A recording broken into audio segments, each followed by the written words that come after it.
ज़ाहिर है ग़ालिबन 9 अक्टूबर को उनकी मुद्दत ख़त्म होने जा रही है। अभी तक शहबाज साहब से कोई मुज़ाकरात का सिलसिला नहीं शुरू हुआ। वज़ीर इत्तलात वाज़े कह चुके कि वज़ीर आज़म में मुज़ाकरात करेंगे भी नहीं अगले 4 साल भी। इसका मतलब अगर जस्टिस रिटायर्ड जावेद इकबाल साहब ही नैब के चेयरमैन होते हैं तो क्या रद्द-ए-अमल होगा पीपल्स पार्टी का? देखिए, ये तो खैर वतीरा है पीटीआई का कि वो आइन को, आइनी इदारों को डिमोलिश करना उनका एक वतीरा बन गया है। ये आइनी तकाजा है कि appointment of the chief election जो नैब के चेयरमैन है, उनका अपॉइंटमेंट जो है वो मुशावरत से होगा और उस पर एक्सटेंशन नहीं हो सकती उस कानून के तहत। उस कानून में अगर अमेंडमेंट उन्होंने करके उनको एक्सटेंशन देनी है तो ये एक और टर्म होगी। उस टर्म के लिए लीगली कॉन्स्टिट्यूशनली उनको लीडर ऑफ द अपोजिशन से मुशावरत करनी है। अभी तक क्योंकि ना इसका कोई बिल पेश हुआ, ना अभी तक मुशावरत का कोई अमल हुआ, लिहाजा इस पे अजम्पटिव डिबेट है। लेकिन हुकूमत ये काम नहीं कर पाएगी क्योंकि आइन इस बात की इजाजत नहीं देता और आइन उनकी मर्जी के मुताबिक नहीं चलना।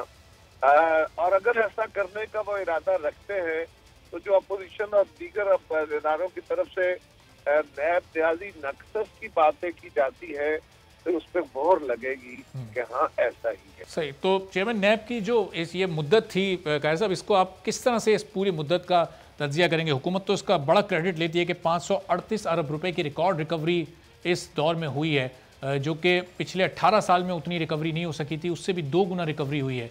आप किस तरह से तज्जिया करेंगे उनकी कारकर्दगी का?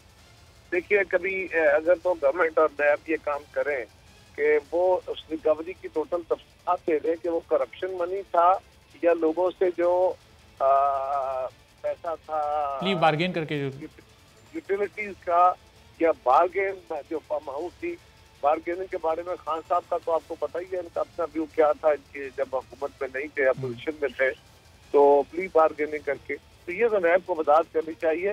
लेकिन मैं तो ये कह रहा हूँ कि एक आईनी सरबराह के तौर पे जो चेयरमैन नैब उन्होंने काम किया तो बहुत सारे सवाल उठे, उनकी जात बहुत सारे एतराजात का सामना करती रही। अपोजिशन का उन पर बड़ा सवाल रहा कि हुकूमत के लोगों को तो आप क्लीन चिट दे देते हैं, हुकूमत के इत्तेहादियों को भी क्लीन चिट दे देते हैं, उनकी तो इन्वेस्टिगेशन भी बराबर नहीं होती और अपोजिशन के लोगों को आप पकड़ कर छोड़ देते हैं, जेलों में डाल देते हैं, फिर भूल जाते हैं। उनपे न तो रेफरेंस फाइल होते हैं, न उनके ट्रायल प्रॉपर होते हैं और उनको 2-2 सालों से जिस तरह खुर्शीद शाह साहब को जेल में रखा हुआ उनको जेल में रख के भूलते हुए। ऐसा कुछ पहले भी तो अच्छी रही, 2 रोज पहले कुछ ऐसी खबरें तो गर्दिश कर रही थी कि वो नहीं चाहते एक और मुद्दत, चूंकि ज़ाहिर है उम्र का भी तकाजा है, तो उन्होंने अपनी उम्र को ही जवाब बनाकर इस तरह की खबर सामने आई थी कि वो नहीं चाहते इस एक्सटेंशन को। वो अगर करेंगे तो अपने लिए अच्छा करेंगे, इदारे के लिए भी अच्छा करेंगे। सही। और कायर साहब, ये ज़ाहिर हुकूमत अपने ईवीएम पर डटी हुई है, इलेक्शन कमीशन ने आरटीएस पर इत्तेफाक जाहिर किया है। अब दोनों में से क्या चॉइस होगी पाकिस्तान पीपल्स पार्टी की अगले इलेक्शन के लिए? आरटीएस पे 2018 में बहुत ज़्यादा शोर हुआ था, ईवीएम पर पहले आप लोगों के तहफ़्फ़ुज़ात अपनी जगह मौजूद हैं। इन दोनों में से अगर एक पिक करना पड़ा तो क्या पिक होगी पीपल्स पार्टी की? देखिए, पहले तो बड़ा सिंपल इशू ये है कि जो तरीकाकार मेरे इलेक्शन फेयर होने चाहिए, बिलाशुबा होने चाहिए। फेयर इलेक्शन कराने के लिए टेक्नोलॉजी का इस्तेमाल करना जरूरी है, जरूर करें। किस टेक्नोलॉजी का इस्तेमाल करना जरूरी है ये फैसला करे इलेक्शन कमीशन, जो स्टेक होल्डर्स है उनसे मुशावरत के बाद, और उसके लिए कानून साजी पार्लियामान करे। ये बात तो बड़ी बात है। अब हुकूमत वक्त ने क्या किया? हुकूमत वक्त ने इलेक्शन कमीशन को, हालांकि चीफ इलेक्शन कमिश्नर का खुद तकर्रर किया, इन्होंने अपने तौर पे एक मशीन बनाई।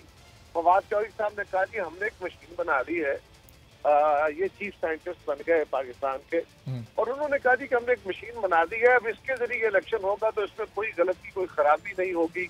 उसकी डेमोन्स्ट्रेशन हुई, फिर उस पर गलतियां पकड़ी, फिर उसको अभी वो काम चल रहा था तो उनकी वजारत बदल गई, शिबली साहब आ गए, दूसरे साइंसदान पहुंचे, उन्होंने आके भी पूरे ईमान के साथ ये कहा कि ये तो पुरानी सहीफा उतर आया है, इसमें तो गलती रही ही नहीं कोई।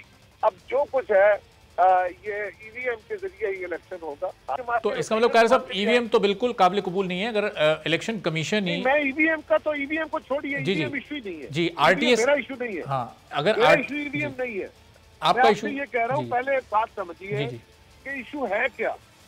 इशू ये है कि क्या ये काम गवर्नमेंट का है कि वो एक मशीन बनाए और कहे इसके तहत इलेक्शन कराने, इलेक्शन कमीशन माने उसको और आगे में बताए। क्या उसका ये काम है कि एक ऑर्डिनेंस के जरिए वो मुसवदा नाफिज कर दे? वो भाई हुकूमत तो एक फरीक है, बहुत इंटरेस्टेड पार्टी है, उसका तो इंटरेस्ट है वहां पे, वो तो इसमें लेजिस्लेशन में नहीं आ सकते। हाँ, ये लेजिस्लेशन करनी पार्लियामेंट से है। इलेक्शन कमीशन तमाम स्टेक होल्डर्स यानी जो सियासी जमातें हैं उनसे मुशावरत करके फिर हमारे कुछ थिंक टैंक्स हैं, जिस तरह पापन है, जिस तरह बिलडैट है, जो पाकिस्तान के इलेक्शन को और हमारी इलेक्टोरल प्रोसेस को मॉनिटर करते हैं।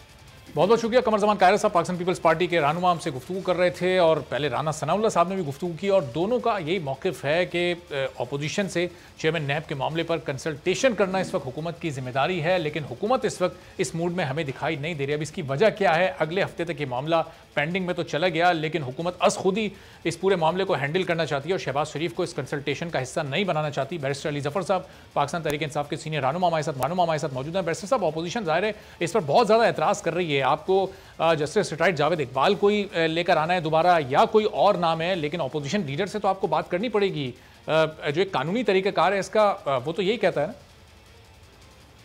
जी देखें, इसमें कोई शक नहीं है कि जो नैब का एग्जिस्टिंग कानून है उसके तहत दो बड़ी अहम बातें हैं। एक तो ये कि जो अपॉइंटमेंट होनी है नैब चेयरमैन की, वो कंसल्टेशन के साथ, मशवरे के साथ ही होनी है। प्राइम मिनिस्टर साहब और लीडर ऑफ द अपोजिशन के दरमियान एक कंसेंट के साथ। और दूसरी बात यह है कि अगर वो कंसेंट ना हो सके तो फिर जो हमारा कानून है वो नहीं बताता कि क्या होगा। ये दूसरी चीज़ भी उतनी ही अहम है जितनी कंसल्टेशन का प्रोसेस है। और उसके साथ साथ नैब का एक और भी मसला है, और वो ये है कि अगर चेयरमैन अपॉइंट ना हो और एक पहला चेयरमैन रिटायर कर जाए तो फिर नैब की सारी कार्रवाई रुक जाती है, क्योंकि नैब का चेयरमैन होना ज़रूरी है नैब की कार्रवाई के लिए। तो इस किस्म की सिचुएशन में जहाँ एक पॉलिटिकल आपका हिस्ट्री है, उसकी तारीख है, और जो हमने सेटअप देखा है, बदकिस्मती से इस वक्त कंसेंट बहुत मुश्किल नज़र आती है कि कोई किसी पे कंसेंसस होगा, क्योंकि अपोजिशन का मौक़िफ़ ये है कि नैब का चेयरमैन वो अपनी मर्ज़ी का लगाएं, जबकि हुकूमत का मौक़िफ़ ये है कि कोई इंडिपेंडेंट शख्स होना चाहिए। तो इस किस्म की सिचुएशन में वो कोई पॉसिबिलिटी नहीं नज़र आती कि नैब चेयरमैन पे किसी किस्म का कंसल्टेशन। लेकिन वैसे साहब, ये इस पूरे प्रोसेस में कोई तो किसी कंसेंट के लिए आगाज किसने करना है? वो तो ज़ाहिर है हुकूमत नहीं करना है। हुकूमत अपोजिशन लीडर को दावत देगी, फिर वो अपने नाम तजवीज़ करेंगे ना। जब उनसे बातचीत ही नहीं होगी, उनको डायलॉग की दावत ही नहीं दी जाएगी, तो ये खुद से हुकूमत ने कैसे तसव्वुर कर लिया कि अपोजिशन अपनी मर्जी का चेयरमैन नैब लाना चाहती है? जी, इसका मैं जवाब देता हूँ अभी, लेकिन उससे पहले ज़रा कंप्लीट कर लूँ।